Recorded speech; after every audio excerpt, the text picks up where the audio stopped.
Welcome to North by Northeast. Today we visit local Gillette artist William Lopez to discuss his unique pottery.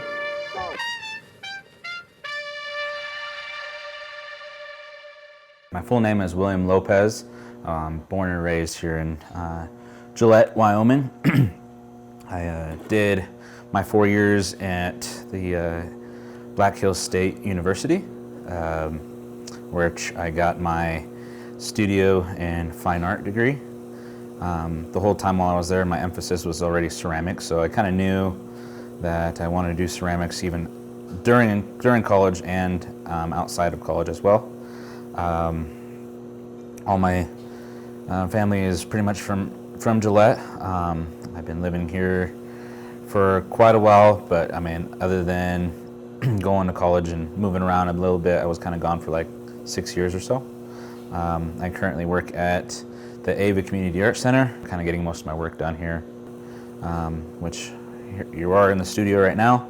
I do have a studio, a home studio, I work here as the program director. My main job is to find exterior artists to do other workshops for us and all that. And so I'm trimming currently, so I'm just using certain objects to take out some of the extra clay and make a finished bottom, which will then have a foot and then my signature. The next step after trimming all of these, I plan to make at least maybe 50 or so of these. The next step would be to create that weathered look using that chip away method. So I would go ahead, since these are completely done, I would either use a needle tool or other tools, and I'll just begin to start chipping out this piece. So I kind of get a general idea of what this piece may look like, see some imperfections during trimming, so I can easily just go in there and take some of that off, and you won't even know that that imperfection was there at one point. I'm going to do this several times, chipping a little bit at a time, keeping in mind like I don't want to chip too much off, because if I do, this piece is definitely not going to be able to stand on its own. So I want to keep in mind that I need to chip some off, but there are other areas where I kind of need to leave clay in order for this little piece to stand. There's several times where I took away too much of the clay, and the clay just simply couldn't stand because of the pressure of gravity just wants to pull it down. And so I'm learning now, after 7 years of kind of creating this type of work, is just one, slow down, and then two, it's a specific time when the clay is actually able to withstand some of these punctures, and that's at the leather hard stage. And so that's kind of where I'm doing right now. This is kind of leather hard, and so very carefully I'm just breaking some of this clay down, taking a glance and looking, and some parts I can look at the clay and I may not want some clay there, so then I can just carefully break it down. I can use my hands. I usually use a sharp object to get that texture. This clay is pretty wet yet, so I'm kind of adding a little bit too much pressure to this thing, so I'll probably stop there and kind of just wait until it dries a little bit more, and just kind of continue trimming. So we're coming up on 10 years as a ceramicist. I got started as an 11th grader in high school. I went to the Campbell County High School here, and during that year I failed miserably. And it wasn't up until my senior year, going into my senior year, it was that summer, a gentleman named Jason Lenduska knew, I think, the potential, and he offered me the potter's wheel to take home over the summer, and so that's kind of where everything started. I was able to create that whole summer, and I think I kept all but one out of like the 100 times that I spent on the potter's wheel trying to throw. And so I think the style has evolved over time. Just trying to figure out identity as an individual, and both and then as an artist as well. I think the overall change is kind of when I wanted to have more of an emphasis on how to create pieces that demonstrated kind of like a lifestyle, or demonstrated a certain, in this case, a disease that I wanted to incorporate into my art. And that disease is Huntington's disease, which then our family is affected by. Actually, my mother has the disease. It affects a person ability. They pretty much consider it one of the worst diseases that you can possibly have, with almost like 3 diseases combined into one. So you have Alzheimer's, Parkinson's, and ALS all into one disease, which causes a lot of bad functions in the brain. It loses the ability for someone to walk, talk, eat. Everything will then have to be either through nursing home, or in this case, thank you for my sister, Teresa Lopez, who decided to take her out of the nursing home, and we are now taking care of her ourselves as my sister being a full-time caregiver, and then I guess me being a part-time caregiver. And so I guess I just want to emphasize that the works that I do is for the people who are suffering and may not have a voice because they simply can't because of a disease. In this case, that's what my mom have lost her ability to be able to speak. And so a lot of this work that you see that are chipped away and weathered looking is for the people who, again, don't have a voice. And I want to be a strong advocate for those people because I see it firsthand. I really wanted to emphasize how I could incorporate that disease into the looks of my works. Where I started at was actually happened by accident. A buddy bumped me while I was putting one of my pieces into my locker at the time, and a little chip happened on my vessel.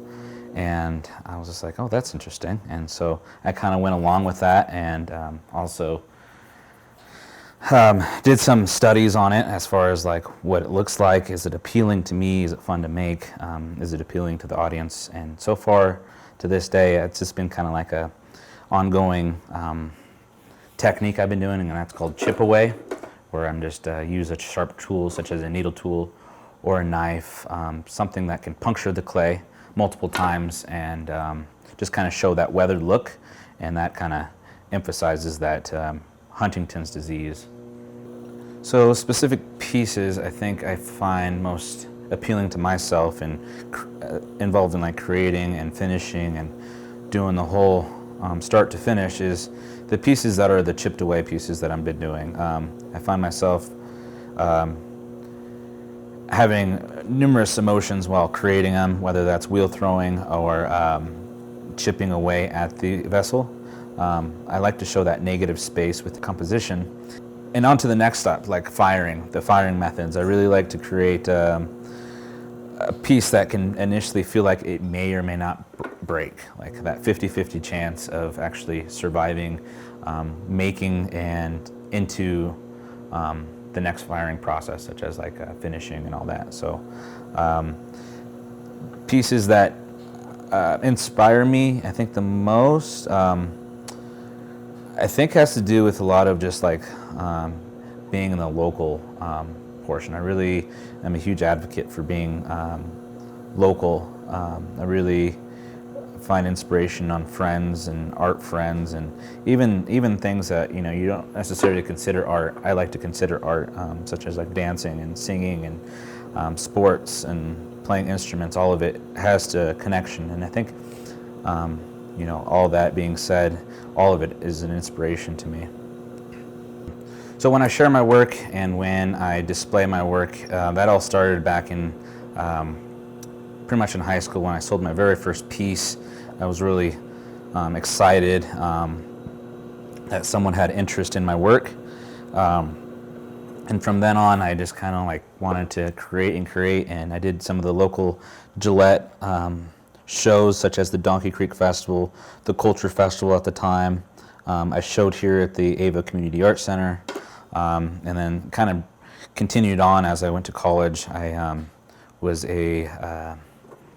part of the Matthews Opera House in Spearfish, South Dakota, and then as well as continuing entering in shows at the Arts Matters here at the Ava Community Arts Center, and then as well as trying to get into other programs outside and within the Wyoming border.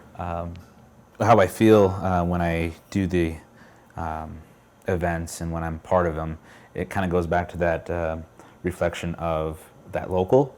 And so how local can you get when you're showing and displaying locally and also meeting the local artist and community. And so again, that's kind of one of my favorite parts of doing art is the energy and what that brings. I don't really do too much of commission when it comes to functional wear. However, I do like to sometimes get out of my comfort zone.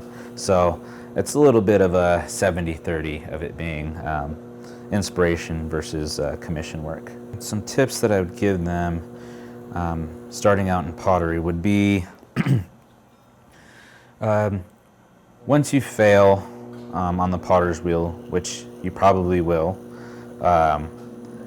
just do it again and do it multiple times until you find a connection with it and the ability to move the clay, use tools the right way. I would ask for advice, whether that's your current professor or your local art center. Just what can I do to be a better thrower? What can I do to be a better trimmer? A lot of the times I spent was asking questions on how to perfect wheel throwing, and it's not only asking questions, but you got to utilize what you learn into wheel throwing. And so you take those questions that you ask and you put it into your effort into creating pieces. And so questioning, reflecting your wheel throwing, and then probably lastly is utilize the internet. So YouTube is huge. And so if you just go ahead and YouTube some of the questions that you may have, and then again, thinking about what you're doing correctly or doing wrong into your studio practice, just kind of adjusting accordingly. So you can be a collector of some of my works by coming in over here at the Ava Community Arts Center. I just have a couple pieces that are displayed in the artisan market. And then also you can check out my website. It's willowstudio.co. You can find me on all social medias, Facebook, William Lopez. You can look me up on Instagram, Willow Studio. And as well, if you're in the area, the Black Hills in Spearfish, South Dakota, you can find some pieces there at the Matthews Opera House. But feel free to come in most days over here at the Ava Community Arts Center, and you can find me here, and we can talk about things and kind of go further on with.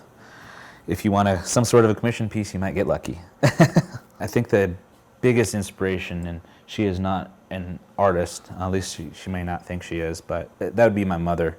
That's the whole reason why I kind of started wheel throwing, was again to have a voice for her, because she's unable to voice it herself. She can no longer speak or anything like that anymore. And so I would say that's my biggest inspiration, and just her effort to continue fighting this disease, even though it's taking over her body. She is definitely my biggest inspiration.